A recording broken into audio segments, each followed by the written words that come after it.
Bonjour à tous mes amis d'Acris. Alors, petite vidéo de journée pour vous expliquer quelque chose. Bon, comme je l'ai toujours dit, carrément, l'Inter et Saint-Étienne, ouais, et quand ils auront trouvé l'accord, carrément il va arriver, c'est dans un mois comme on disait. Donc il arrive avec un contrat de 4 ans, pas des prêts apparemment, il s'arrête en route. Hier je parlais d'Origi. Il y a des confirmations sur Origi. L'Inter évalue aussi lui, Origi. Quelques nouvelles qui sortent maintenant, on parle de Lucas Moura au Draxler. À mon avis, Draxler, pas la peine, il ne viendra pas à l'Inter. Lucas Moura, avec la femme qui est en bébé, il va rester à Paris. Lui sera même venu, Lucas Moura. Maintenant, venir maintenant, qu'il accepte de venir maintenant, je ne sais pas, j'espère. Mais je ne crois pas que Lucas Moura, à la fin, le seul joueur qu'on pourra prendre de Paris Saint-Germain, c'est vraiment, on va bien voir, ce serait Ben Arfa, parce que tu ne peux pas avoir à zéro. C'est sûr qu'on peut, si on a besoin, pas besoin, je ne sais pas. Je sais pas. Aurier, hier, il doit partir à Tottenham, mais il n'a toujours pas vu son visa. Cancelo, bordel, s'est blessé, on parle, on risque d'avoir 6 mois d'arrêt, 6 mois d'arrêt, à la BN 2 mois. Donc pourquoi pas se retourner sur Aurier, last minute, le prendre en prêt avec droit d'achat, l'obligation d'achat, parce qu'autrement là on ne peut pas jouer contre Ambrosio. Mustafi, Mangala, on parle d'un échange. Gabigol part avec Flick, après t'es sec, après ils disent qu'il peut nous prêter Lisandro Lopez, après on part peut-être Izzo la dernière minute, on peut anticiper Bastoni de l'Atalanta, le jeune défenseur qu'on appelle de l'Atalanta, bon on verra. On n'a pas de nouvelles précises d'ici ce soir et demain. Donc demain soir, on a la live à 22h30, je vous attends tous.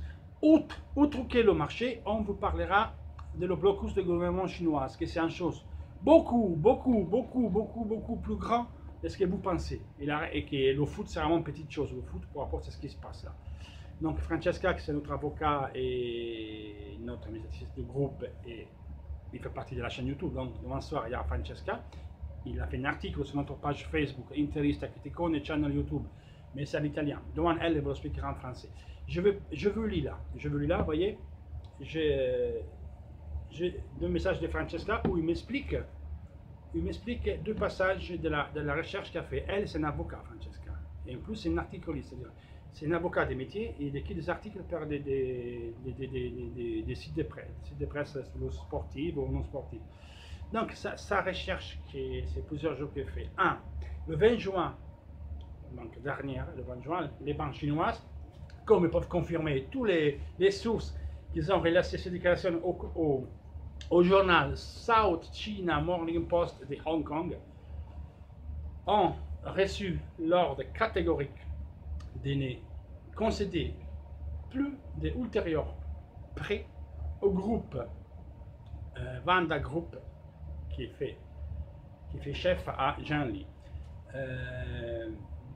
Voilà. D'apart, ils n'ont pas reçu autour de prêt au groupe Vanda d'apart de la China Banking Regulation Commission, que c'est le truc qui est. Donc là, voilà. Attendez que j'ai. C'est difficile à traduire dans l'italien en français. Ok. Donc le groupe Vanda d'apart de la China Banking Regulation Commission, soit pour les accords déjà clôturés, soit sur des accords qui sont en train d'être clôturés. Donc en toutes 6 opérations, 4 qui étaient déjà clôturées et 2 qui n'étaient pas clôturées. Durant l'émission télévisive qui était retransmise par la chaîne nationale chinoise, ils ont rappelé que le groupe Vanda, dans les dernières 2, 3, 4 ans, je pense que ça, dans les dernières 3, 4 ans, ont dépensé plus de 55 milliards de dollars dans des manœuvres d'expansion à l'étranger et de diversification des investissements. Donc, l'opération est relative à ce qu'on appelle la Legendary Entertainment des studios à Hollywood, des biens immobiliers et d'autres choses. Toujours à mois de juillet 2017, le groupe avait déjà donné l'OK aux ventes des hôtels et des parcs à thème, parcs de divertissement et des choses comme ça. Donc, la Sanning n'est pas concernée dans ce truc-là parce que c'est encore plus petit que la Vanda Group. Autre la Vanda Group, il y a des autres groupes qui ont fait des choses comme ça. Donc vous voyez, c'est une chose politique qui va au-delà du sport. Donc la Sanning, jusqu'à maintenant, il a rien à se craindre parce qu'il respecte toutes les choses qui demandent le gouvernement. Ces autres groupes-là, ils ne le font pas. Voilà parce qu'il y a le bloc. Parce qu'il y a le bloc, voilà parce que Sanning ne peut pas tout investir. Tout le monde est bloqué. C'est un truc le chef d'État, il fait un truc aussi des, comment on peut dire, il se fait la publicité parce qu'il y a la convention d'octobre du Parti communiste, donc il cherche d'avoir des alliés à ses côtés, mais il le fait avec la force, donc il t'oblige. Donc toi, tu n'as pas intérêt d'investir parce qu'il t'a donné l'input de ne pas faire. Donc Sanning, il fait, c'est ce qu'il était ordonné. Toujours à cette émission télévisive qui a été transmise par la télévision chinoise, ils ont fait 2 exemples d'investissement qu'ils n'ont pas trop aimé. Mais un investissement qui n'était pas aimé a été fait en respectant dans le respect de les normes gouvernatives chinoises, soit l'achat des Sanning Group de l'Inter Milan, parce que le groupe l'Inter a perdu 275 millions d'euros, mais quand même la Sanning est restée dans les restrictions du gouvernement et il a tout fait dans la légalité. L'autre qui a été nommé et qu'il ne faut jamais pas faire, ils ont pointé les doigts, c'est celui qui a pris le Milan. Parce que le gouvernement chinois, il avait dit non, il avait bloqué. C'est 500 millions d'euros que son patrimoine personnel s'est bloqué, il ne peut pas toucher cet argent. Et donc, c'est ce qu'il a fait, ça ne va pas. Parce que c'est groupe Elliott, donc ça c'est pris comme un très mauvais exemple d'investissement à l'étranger qui a fait M. Lee. Maintenant, Milan passera les banques. Donc, ce pas. Ça, c'est un bref apéro de ce que vous aurez demain soir. Francesca expliquera tout. Il a mis un article qui finit plus sur notre page et demain, il va la traduire en français, il va la lire. On est à votre écoute, on répondra à vous tous. Posez-vous les questions. Vous savez qu'il y a des Italiens aussi dans la live. Vous êtes là. On mettra la super chat. Donc, du moment que vous écrivez une question, il faut passer 1 minute avant que vous pouvez me reposer une autre. On le fait pour répondre à tout le monde, pas fantaser la chat, qu'il y a des messages tous les 2 secondes, on ne comprend rien du tout. C'est pour ça qu'on le fait. C'est pour donner un bon service à tout le monde et tout le monde peut comprendre ça. Pour le moment, je vais dire à demain. S'il y a d'autres nouveautés comme ça, je ferai un bref vidéo et je le posterai. Donc, un bisou de la crise, toujours seulement le maillot. Et voilà. Moi, je ne défends pas Sanning, mais je suis réaliste. La réalité de l'Inter, c'est ça. Il y a le fair play qu'il faut être toujours peut-être bien en parité la prochaine année.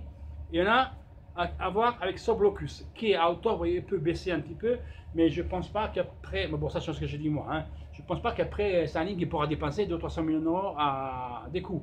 C'est ce qu'a fait bien Sanning à ce moment-là, qu'il a lié le brand Inter au marché chinois, donc avec les télévisions, dans leur magasin, sur internet, sur les matchs. On aura une augmentation des facturations grâce à ça. Voilà, déjà. Après, quand le stade, l'Italie, comme ça, il faut voir, tout est bloqué, le gouvernement l'a bloqué tout. Donc on verra en octobre, après qu'il finisse sa convention gouvernative du Parti communiste, on va voir, c'est ce qui va décider le chef d'État, qui s'est fait de la publicité, là, parce qu'il va se mettre en montre que lui c'est comme ça. Donc le monsieur de la Banda, les en Chine, et les gardés à vue, hein, les gardés à vue, la liberté, mais pas plus bouger, parce qu'ils voulaient bouger, ils ont bloqué il y a quelques jours. Et comme c'est des pistolets là, ça rigole pas les gars là-bas, là ça rigole pas, et ça va au-delà du sport, donc il faut connaître le cerveau, et essayer de comprendre ce qui se passe. Après, tu es content? Non, je suis pas content, mais voilà. Il y a des gens qui disent, ouais, c'est cette espèce de fils de pute de Viet Cong. Non, mais c'est le gouvernement, là ça marche comme ça, ça marche, tout c'est des trucs d'État, il n'y a pas de privé, ça marche comme ça, tu dois demander. Donc, ils ont dit de faire comme ça, ils font comme ça. Eux, ils sont de la légalité. Voilà. Ils ont interdit, et le gouvernement a interdit de donner à n'importe quelle entreprise chinoise qui investit à l'étranger de faire, ils ont ordonné à la Chinese Bank Regulation Commission de ne donner aucun prêt à aucune de ces entreprises, dont la Sanning. Toutes les entreprises qui ont une activité à l'étranger, ils ne peuvent pas demander des prêts bancaires. Donc, tout est bloqué. Voilà. Donc, il faut comprendre, ça c'est la réalité aujourd'hui. Donc, il faut être réaliste. On est content? Non. Mais ça c'est comme ça. Donc, voilà. Content ou pas content, c'est comme ça. On espère des bouclés, une défenseur au moins à milieu de terrain. Ce serait bien pour finir la saison, parce que quand c'est le plus, ça fait mal. Donc, on va voir qui va venir. Voilà. Le problème c'est ça. Compléter l'équipe maintenant. Allez les gars, bisous et seulement le maillot.